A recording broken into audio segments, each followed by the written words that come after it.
I was born July 19th, 1909, in Elizabeth, New Jersey, into a middle-class family as a very shy person.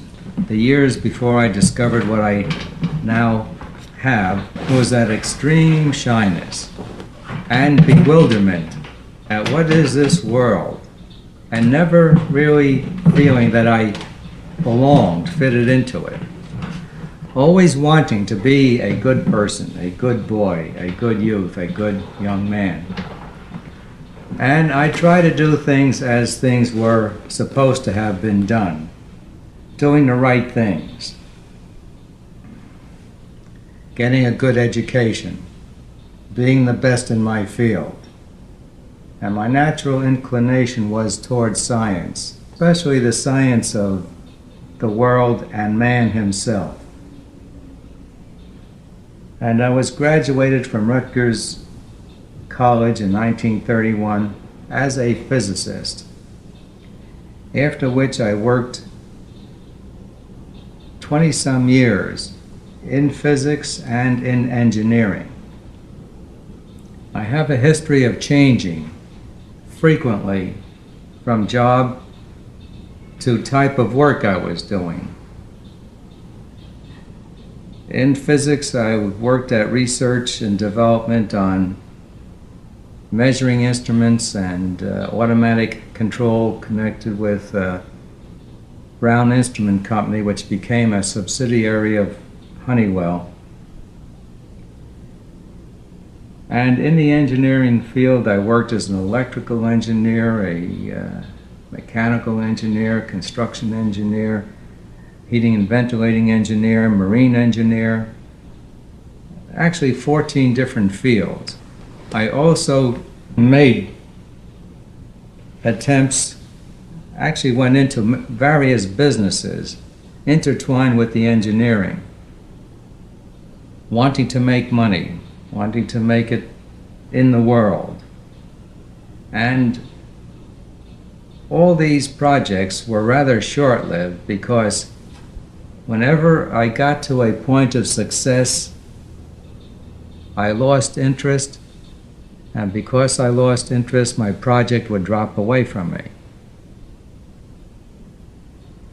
At that time, I did not know what I know now, that what I was seeking was actually the answers to life itself, and that nothing I had worked at would give me that answer. And as the years went by, I became heavy with depression, with sickness, and by 1952 I had been through constant ailments like being jaundiced 3 or so times a year, constantly with an enlarged liver, kidney stones, spleen trouble, hyper and hypoacidity, ulcers that perforated and formed lesions. And then I had at least 10 years of migraine headache. And then toward the 1952, I had had 2 coronary thromboses. And after the second one, I was told I wouldn't live much longer, that I might die any day, that I shouldn't even take the effort to go up a step unless I absolutely had to. Also during that period, I was getting heavier psychologically and sicker physiologically, and so I was seeking aid. I was constantly with specialists, medical specialists, and I had had 4 years of psychoanalysis, 4 times a week, under an associate of Freud, a Dr. Kilian Blum, B-L-U-H-M, and this was the early 40s, who had an office, I think it was East 96th Street. And after 4 years of psychoanalysis, I was discharged with, quote, "Some people cannot be helped," unquote. And that was quite a shock. However, I never said die. And after the second heart attack, after 3 days of cogitating with intense fear astir, I was extremely fearful of dying. But I realized, I said to myself, you're still breathing, Lester, there's still a chance.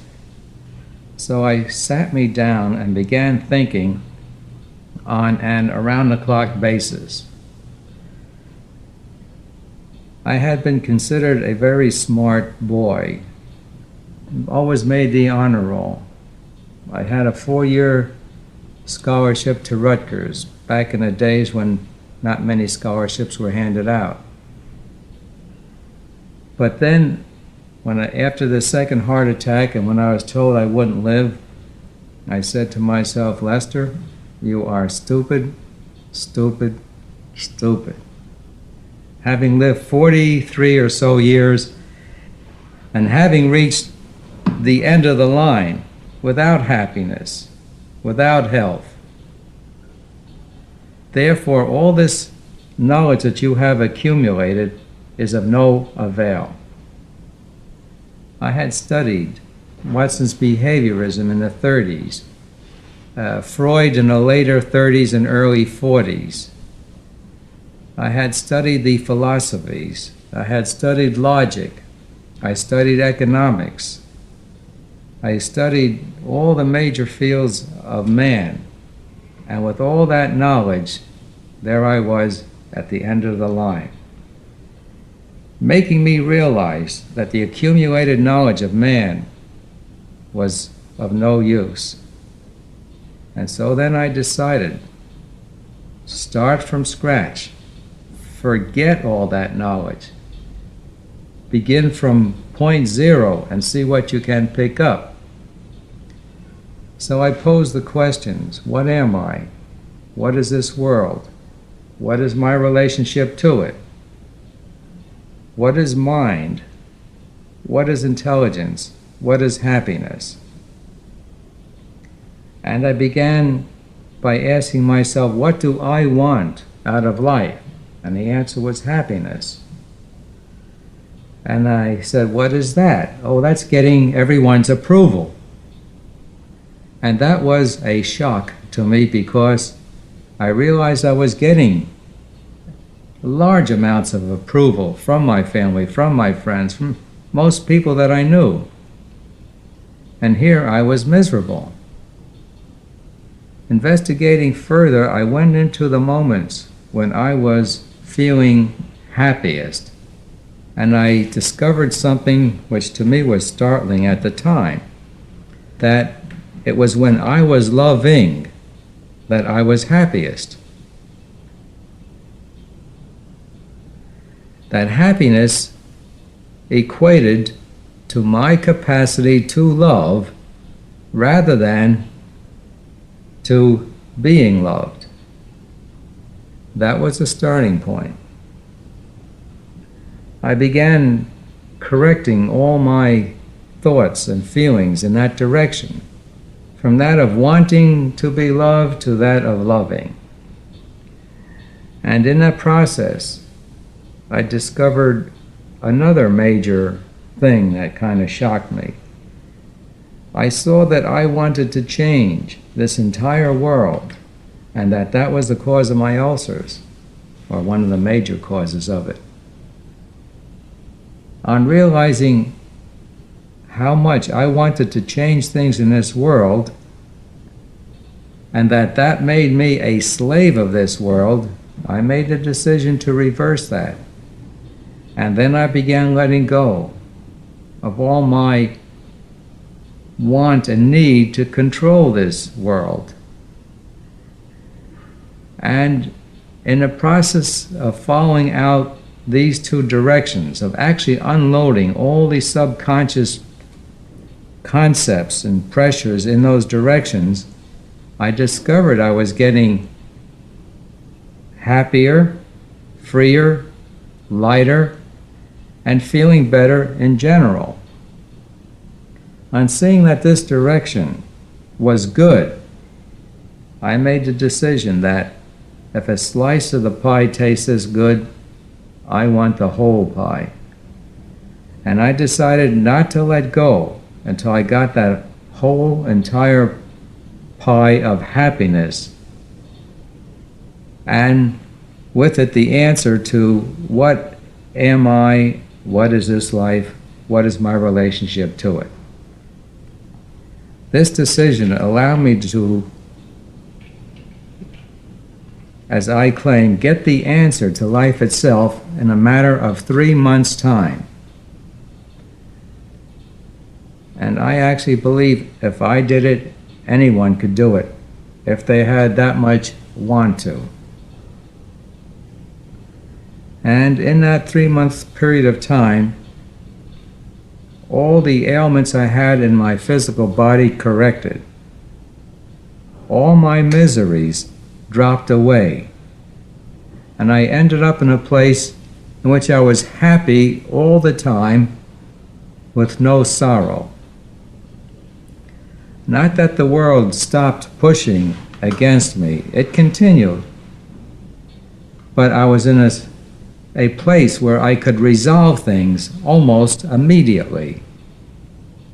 Having cleared out all the negative fears, all the negative I cannots, I would focus right in on the answer to every problem and get it very quickly.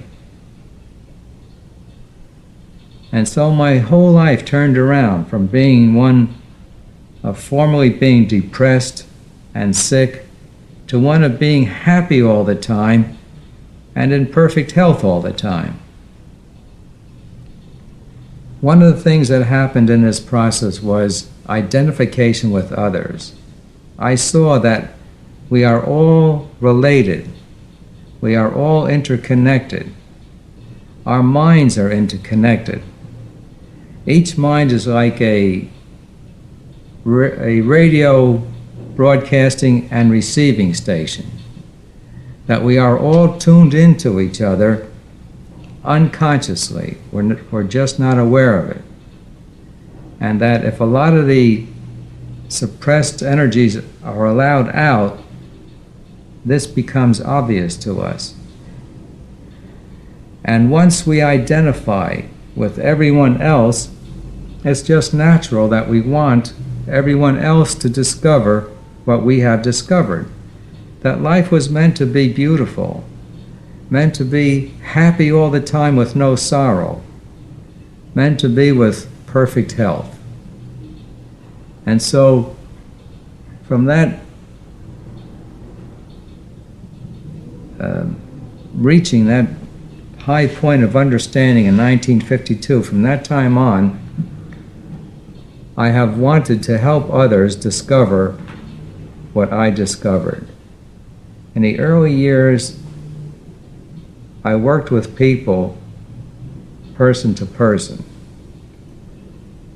Help for each one was dramatic and very effective. However, they would develop a dependency upon me, which would cause them to expect me to do it for them. And this was unconscious in them.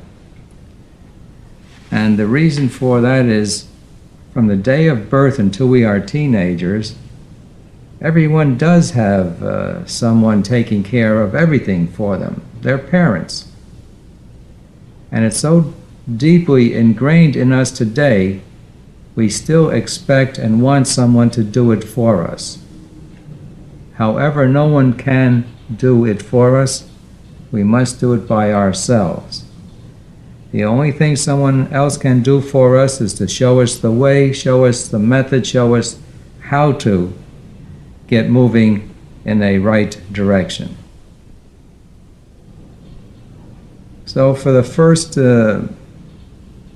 20 years or so, after giving this freely to anyone who would listen to me, I realized that the amount of accomplishment was rather minimal, working one-on-one. And it came to me that to get this out to the majority, it would be necessary to set it up in a methodology that could be given out by others to others. And so I evolved the present system, a very specific method of undoing all the suppressed emotions, all the negative feelings, of undoing the inhibitions and compulsions, which are the things that are driving the world today in wrong directions. We have accumulated so much of suppressed energy that it is coming out in devious directions, upsetting our purpose in life, our goals, to the point where instead of making life a beautiful harmony here on earth, we are using the best of our energies in a direction of destroying this earth. We are today poisoning the air, poisoning the water, poisoning the food, and poisoning our minds through radio, TV, and movies. And we have gotten to the place where we cannot see how we are driving ourselves downward, and we are continuing in it. And the only way out of this thing is to first recognize that all this accumulated suppression is the cause of this downward direction, and that this accumulated suppression must be released in order to get the world in the right direction, in order to get each of us as individuals in the right direction, in order to get us happy, healthy, and prosperous. This method that we have will do just that. However, it being experiential, it must be taught to each one how to release these suppressed energies so that these negative, unwanted feelings are dumped until we are rid of them. And we discover that when these negative energies are out, the efficiency of our minds are at their highest. Thinking is clear. We have a clarity that we never had before. We can see our purpose and direction in life and carry through. We discover that mind is only creative, that what we hold in mind is what materializes for us sooner or later, and that it's only because we're holding these unconscious, suppressed, negative thoughts that negative things keep happening to us.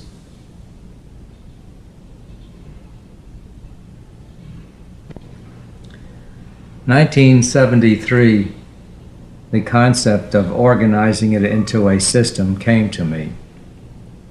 At the time, I was in Arizona. I had left New York in 1958 only because what I was saying to people was really too far from what they wanted to hear.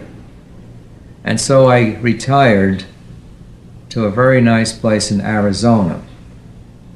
Spent several years all by myself, just sitting around the clock in a beautiful state, until people began coming in to visit me,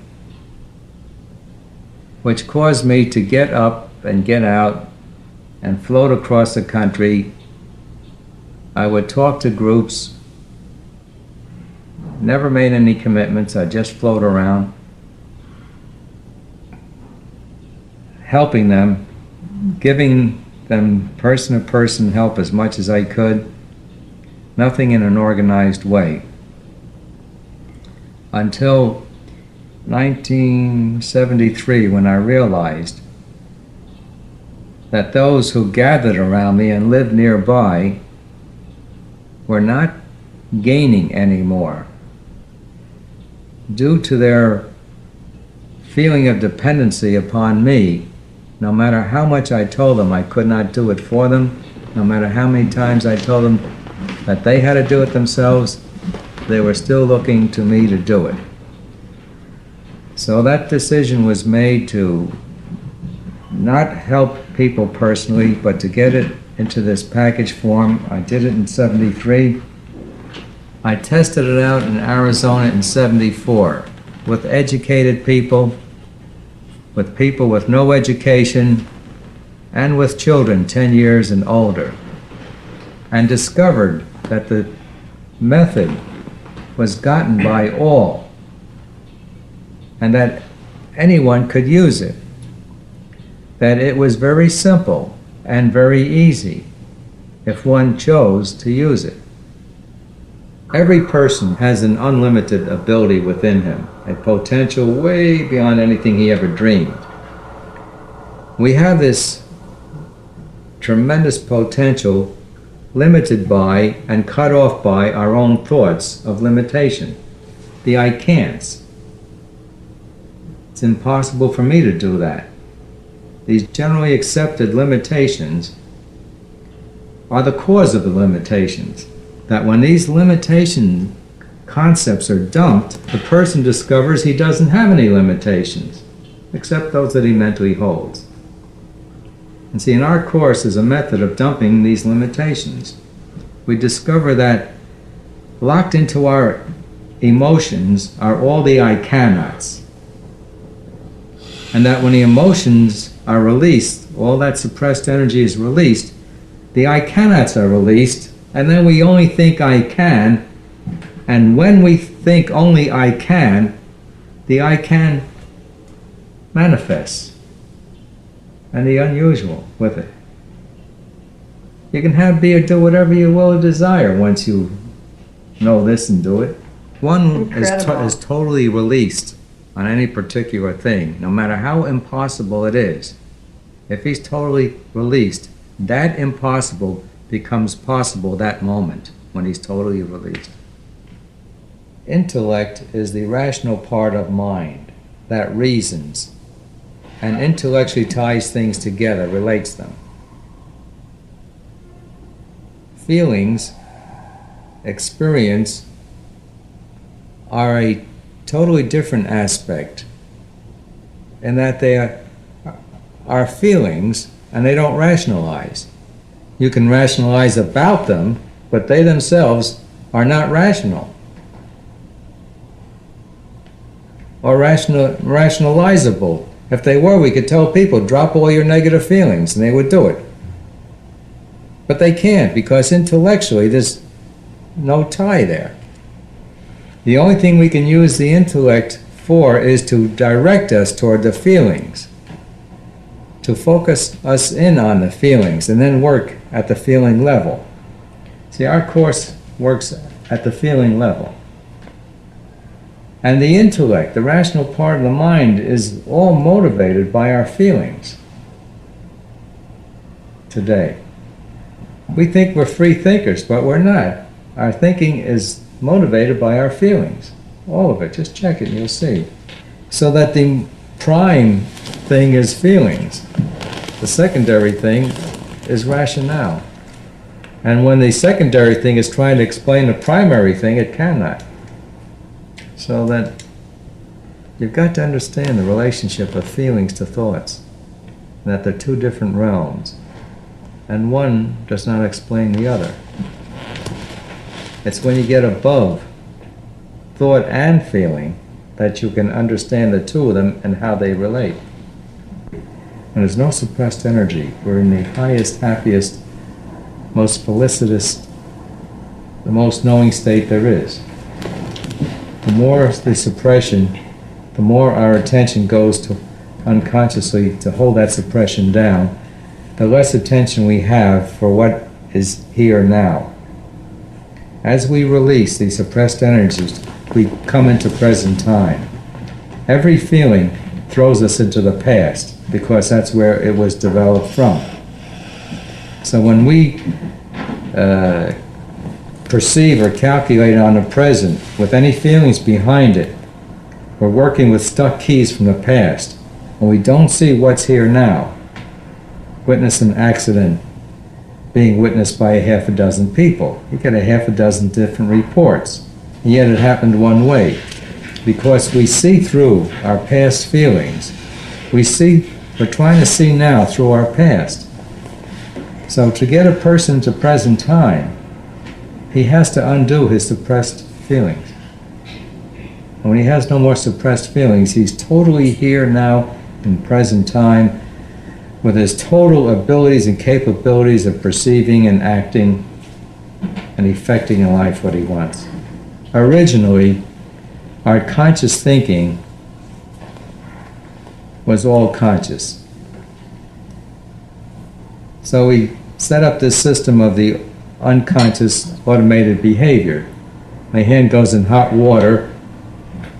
If it's automated, I don't have to think, gee, I feel a sensation in my fingers. Oh, it's hot. Oh, the heat will damage my skin. I better pull it out, and out I pull it. From past conditioning, the moment I hit hot, my hand bounces out that moment. So originally we were thinking consciously, and then we set up these automatic controls called feelings to give us automated responses, automated protection.